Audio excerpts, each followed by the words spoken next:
I think in general, we should ask the question for anything that we put in as an exclusion criteria in a clinical trial based on the disease that you're treating and the treatment that you're giving. Does this logically make sense to include as an exclusion criteria? What I think this study ultimately does is it gives us a sense of what's the impact of that going to be. And when we looked at these relatively common ones, if you can loosen those criteria, if it makes sense to do clinically, what I think this study is telling us is that you're going to open the opportunities for a significant percentage of patients. You know, if we had found that only 0.1% of patients with these criteria were excluded from clinical trials, you can talk about how relevant it is all you want, but you're not going to make much of an impact. Whereas here, you know, the number was north of 25% of patients are from the get-go not going to be eligible for trials based on these.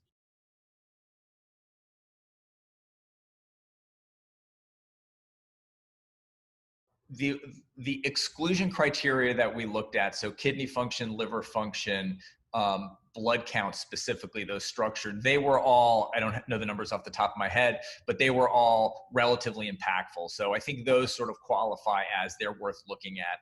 When we looked at a multivariate analysis at other certain factors that impacted, performance status was a very strong predictor. Basically, what's a patient's functional status, a very strong predictor of enrollment on clinical trials. So I think that's something that's critical to look at. Age was a determinant. And I think, you know, if age is falling out as an independent variable, that's important because, you know, there are 83-year-olds who look and act like they're 65, and there are 65-year-olds who, you know, look and act like you'd think an 85-year-old would. So, I think it's easy to fall into the trap of excluding people based just on age for clinical trials, and that's not always appropriate.